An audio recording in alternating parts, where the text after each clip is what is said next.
یہاں سے شروع ہو رہا ہے آخر سے پہلے.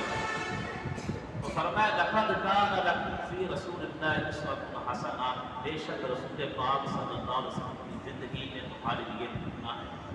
لمن کان یرجو اللہ والیوم الآخر وذکر اللہ کثیرا، یہ اس بندے کے لیے ہے جو اللہ اور آخرت کے دن پر ایمان رکھتا ہے اور اللہ کا ذکر بہت کثرت کے ساتھ کرتا ہے. جو اللہ کا ذکر کثرت کے ساتھ کرے اللہ کو ماننے والا ہے. جو آخرت کے دن پر ایمان رکھنے والا ہے، جو اللہ پر ایمان رکھنے والا ہے، اس کے لیے حضور کی زندگی کے اندر نمونہ ہے، سیمپل ہے، نمونہ ہے اس کے لیے. اچھا، اس آیت کریمہ کے اندر اللہ پاک نے ہمیں یہ فرما دیا کہ اگر قیامت کے دن اس سے کوئی انعام حاصل کرنا چاہتے، تم چاہتے ہو کہ قیامت کے دن تمہیں نوازا جائے، تو پھر میرے حبیب کی زندگی کے مطابق ان کی پیروی کرو. میری حبیب کی زندگی تمہارے لیے نمونہ ہے. نمونہ سب سے اعلیٰ شے کا دیا جاتا ہے، سب سے کامل شے کا دیا جاتا ہے. اور اللہ پاک کی بارگاہ میں جو سب سے کامل ترین زندگی ہے وہ حضور کی زندگی ہے. وہ کس کی زندگی ہے؟ وہ مصطفیٰ کی زندگی ہے. جو حضور گزار کر گئے ہیں وہ اسوہ حسنہ ہے. وہ لقد کان لکم فی رسول اللہ اسوۃ حسنہ، حضور کی زندگی تمہارے لیے نمونہ ہے. دیکھیں، اللہ پاک نے باقی نبی میں ہمیں بڑے اللہ کی شان بھی مانتے ہیں، ان پر بھی ہمارا ایمان ہے، لیکن اللہ پاک نے کسی نبی کی زندگی کو نمونہ نہیں بنایا. نمونہ بنایا ہے اس سرکار دو عالم صلی اللہ علیہ وسلم کی زندگی کو نمونہ بنایا. ایک تو حضور سے پیار ہے، اور دوسرا یہ کہ حضور کی زندگی کے اندر ہر پہلو جو ہے حضور کی زندگی کا، اس میں ہر شخص کے لیے ہر پہلو کے اعتبار سے نمونہ بنایا. باقی انبیاء کے ساتھ ایسا نہیں. مثلا حضرت عیسیٰ کو دیکھیں، حضرت عیسیٰ نے شادی نہیں کی.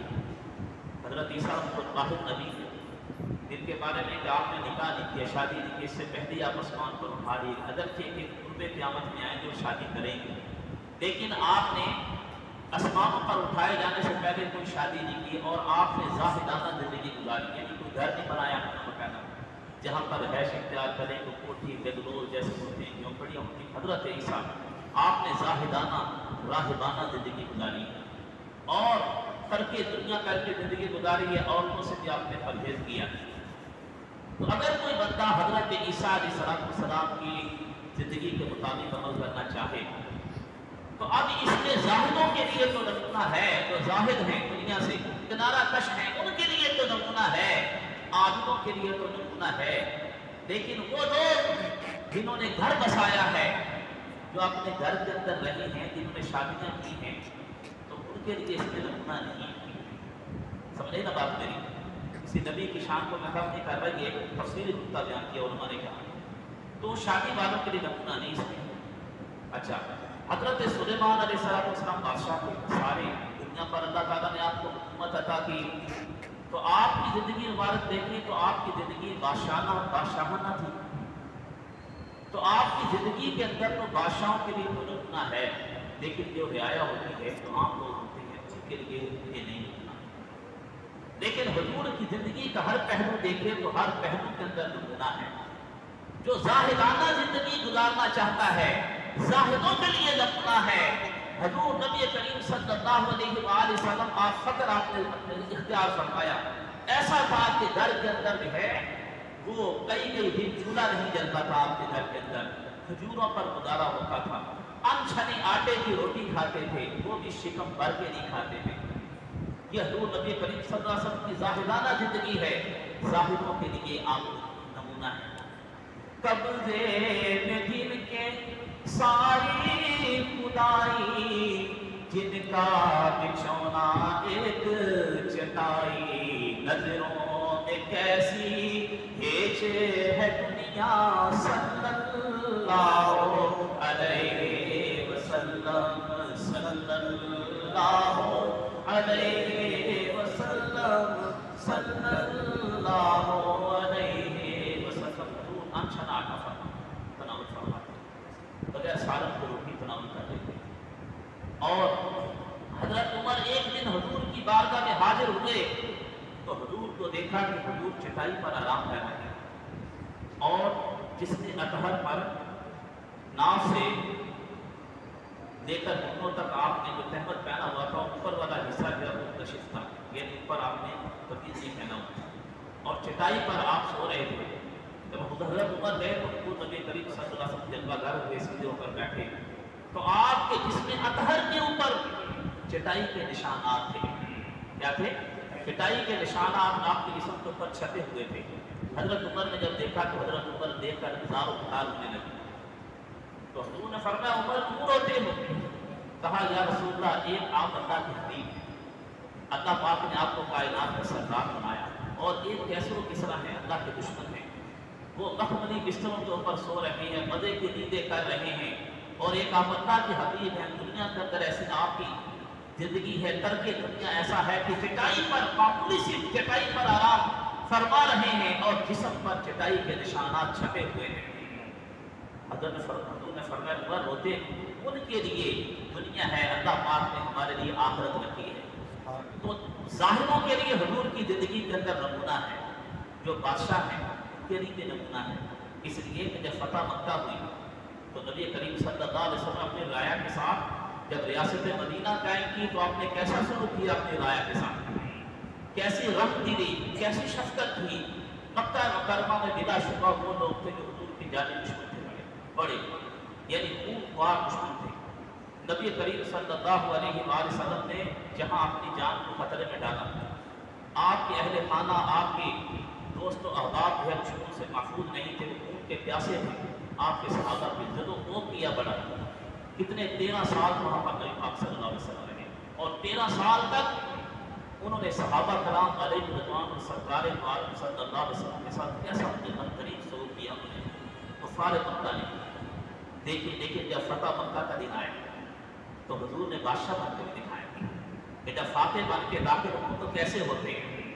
جب فاتح بن کے داخل ہوئے تو فرمایا جو ابو سفیان کے گھر کے اندر چلا جائے، میری بات ذرا توجہ سے سنیے، میں نے ابو سفیان کا نام دیا، کیا ہے اس کا نام دیا ہے؟ حضرت بکیر بابیہ کی والد ابو سفیان کا نام دیا، یہ حدیث میں موجود ہے کہ حضرت نے فرمایا جو آج ابو سفیان کے گھر کے اندر داخل ہو جائے گا، اللہ پاک فرمایا آج جو ابو سفیان کے گھر میں داخل ہوگا اس کو امن دیا جائے گا، جو اپنے ہتھیار رکھ دے گا اس کو امن دیا جائے گا، جو اپنے ہتھیار نیچے رکھ دے گا اس کو امن دیا جائے گا، جو اپنے گھر کے اندر چلا جائے اور گھر کے دروازہ بند کر کے اس کو بھی امن دیا جائے گا۔ پھر اس کے بعد جب مکہ فتح ہو گیا تو سارے لوگ اکٹھے ہو گئے، اس میں وہ لوگ بھی تھے بڑے بڑے نامی گرامی دشمن جنہوں نے آپ کے صحابہ پر ظلم کیے تھے بڑے، اور آج تھر تھر کام رہے تھے، اندر سے دل دہلے ہوئے تھے کہ آج ہمارے ساتھ پتہ نہیں کیا سلوک ہوتا ہے، آج تو لگتا ہماری بوٹیاں نوچ لی جائیں گی، آج تو سب تن سے جدا کیے جائیں گے۔ جب سارا مجمع اکٹھا تھا حضور نے فرمایا کہ بتاؤ تم مجھ سے کس سلوک کی امید رکھتے ہو؟ تو سب نے کہا آپ ہمارے جو ہے وہ اچھے بھائی ہیں اور اچھے بھائی کے بیٹے ہیں، اہل مکہ نے یہ بات کی عبداللہ کے بیٹے ہیں، ہم آپ سے اچھی امید رکھتے ہیں۔ حضور نے فرمایا انتم طلقاء لا تثریب علیکم اليوم، فرمایا تم سب آزاد ہو آج کے دن، آج کے دن تم پر کسی قسم کی کوئی بھی کسی سے کوئی بدلہ نہیں لیا جائے گا، کسی قسم کی کوئی بھی تم پر سزا نہیں ہوگی۔ نبی پاک صلی اللہ علیہ وسلم حضرت یوسف پر ظلم کیا تھا آپ کے بھائیوں نے، تھوڑے وقت کے لیے کیا تھا، کیا تھوڑے وقت کے لیے کیا تھا حضرت یوسف کے اوپر، اور جب یہی بھائی جب حضرت یوسف بادشاہ بن کے مصر کے آپ کے پاس آئے تو آپ نے کیا بات ہوئی تھی بھائیوں کے لا تثریب علیکم اليوم، آج کے دن کوئی سزا نہیں ہے، لیکن وہ ظلم تھا وہ کچھ وقت کے لیے تھا۔ حضور پر جو ظلم ہوا 13 سال تک مسلسل، جب سے اعلان نبوت ہوا کفار نے آپ کے اور آپ کے صحابہ کے ساتھ کیا کچھ نہ کیا، لیکن مصطفیٰ نے جب آپ ریاست کے حکمران تھے تو آپ نے یہ بتایا کہ ریاست پر شفقت اور مہربانی کیسے کی جاتی ہے، تو حضور نے سب کو معاف فرما دیا اپنی رایا کو، تو حضور نے بادشاہ بن کے دکھایا کہ بادشاہ کیسے ریاست کیسے چلائی جاتی ہے۔ تو بادشاہوں کے لیے آپ کی زندگی کے اندر نمونہ ہے، حضور لڑائیوں بھی کر کے دکھائی ہیں کہ لڑائیوں کے اندر لڑائی کیسے ہوگی، اس کے اصول اور قوانین کیسے ہوں گے۔ پھر حضور نے مالدار بن کے بھی دکھایا، جب ہمارے پاس مال آئے تو کیا کرنا چاہیے۔ اور جنگ حنین کے موقع پر ایک شخص تھا جنگل بکریوں سے بھرا ہوا جنگل تھا، تو کہا یا رسول اللہ یہ بہت زیادہ ہے، مجھے عطا کر دیجیے۔ فرمایا کہ ساری تمہیں عطا کر دی۔ یہ اپنے قبیلے میں جا کر کہنے لگا ہے لوگوں محمد کا دامن پکڑ لو، اتنا نوازتے ہیں کہ کسی قسم کی غریبی کا خوف نہیں رہتا۔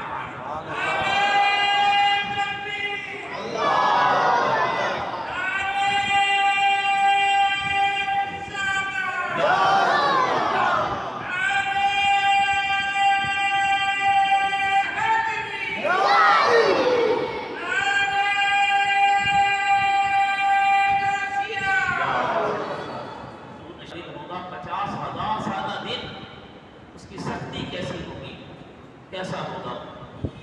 تو اس دن کے اندر جب لوگ بے یار و مددگار ہوں گے تو فقط ایک ہی ذات ہوگی جو ہمیں اس دن سے، اس کی سختی سے نجات دلانے والی ہوگی، وہ سرور کائنات صلی اللہ علیہ وسلم ہوگی۔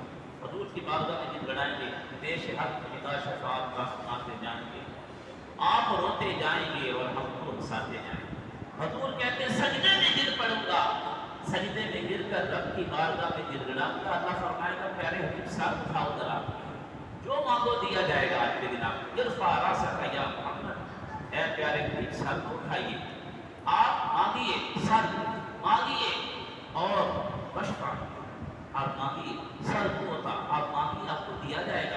حدیث پاک کے لفظ میں بیان کر رہا ہوں، حدیث پاک حضور نے فرمایا جب میں سجدے میں گروں گا تو اللہ تعالیٰ فرمائے گا پیارے حبیب ارفع راسک یا محمد، اے محمد اپنے سر کو اٹھائیے، سر ہوتا آپ مانگیے، آپ کو دیا جائے گا۔ آپ اس سے مانگیے، جو آپ نے لینا ہے آپ اس سے مانگیے، آپ کو دیا جائے گا۔ وشفع شفاعت، آپ شفاعت دیجیے، میں آپ کی سفارش قبول کروں گا۔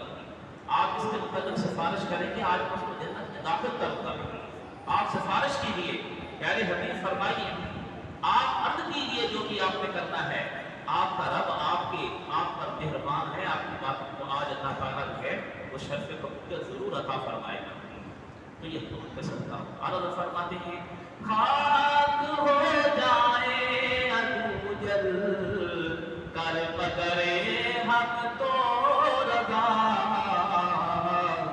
دم میں جب تک دم ہے ذکر ان کا سناتے جائیں گے، اور حشر تک ڈالیں گے ہم پیدائش مولا کی۔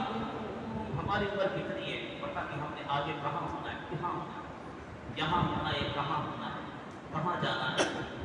لیکن یہ جو میلاد مصطفیٰ علیہ فرماتے ہیں آج کل نہیں، یہ قیامت تک جاری رہے گا۔ یہ کب تک جاری رہے گا؟ بولو حشر تک جاری رہے گا۔ ہم مر جائیں گے، ہمارے سے پہلے لوگ مر کے مناتے ہیں، ان کے بعد بھی جاری ہے، اور یہ حشر تک جاری رہے گا انشاءاللہ۔ ہم نہیں ہوں گے تو ہمارے بعد اللہ تعالیٰ اور لوگوں کو پیدا کر دے گا جو حضور کا میلاد ضرور منائیں گے۔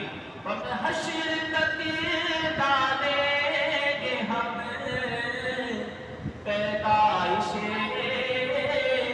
مولا کی دھوم، حشر تک ڈالیں گے ہم پیدائش مولا کی دھوم، مثل فارس مجد کے ایک گل گراتے جائیں گے، پیش حق مجدہ شفاعت کا سناتے جانے۔ کریم صلی اللہ علیہ وسلم بچے آپ گزرتے تو بچے تمام آپ کے گھر جمع ہو جاتے، ان سے مصافحہ کرتے۔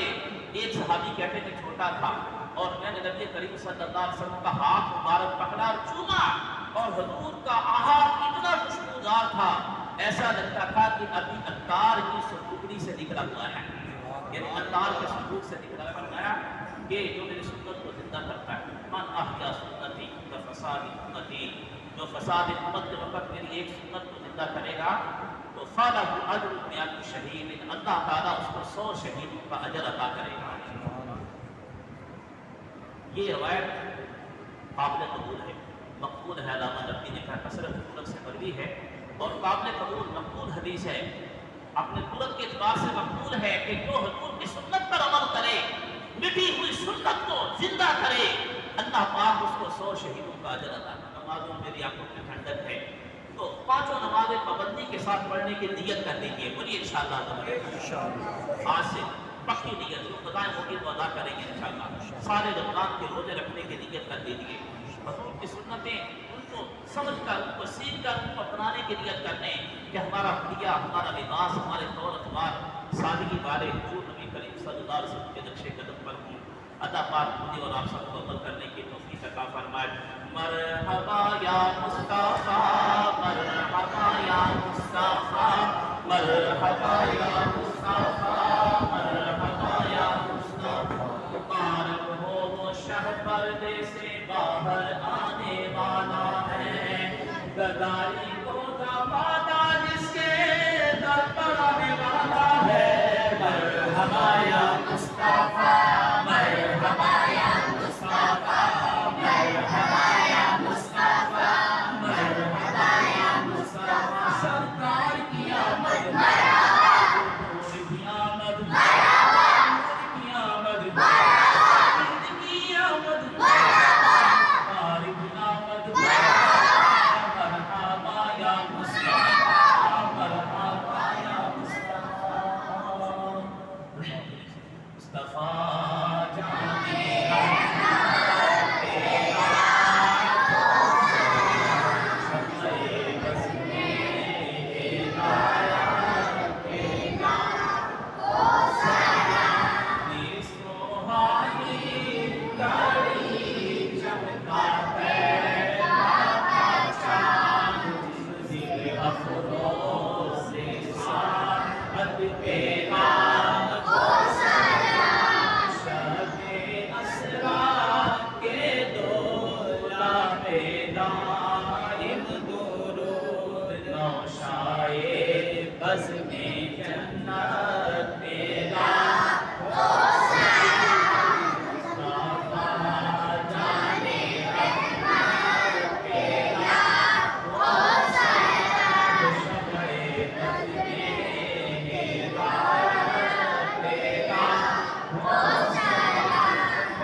انتظامیہ کا محفل بنا سجانا, عاشقاں رسول کا تعارف کرنا, تمام حاضرین کرام کا شرکت کرنا قبول منظور فرما.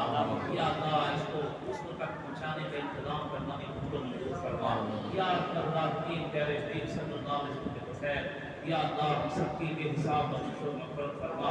یا اللہ اس محفل پاک کا ثواب حضور کی بارگاہ میں انبیاء صحابہ کرام اولیاء کرام اہل بیت اور سارے مسلمانوں کو اس کا ثواب حاصل کرتے ہیں قبول فرما.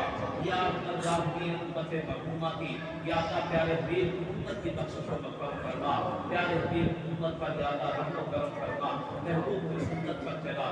یا اللہ کی جو یہاں پر آئے سب کی بیماریاں دور فرما دے. محمد حسین صاحب کی بیٹی کو, حاجی علی صاحب کے بیٹے کو یا اللہ صحت و تندرستی عطا فرما. جن کے ہاں بھی یا اللہ بیمار ہیں سب کو صحت عطا فرما دے.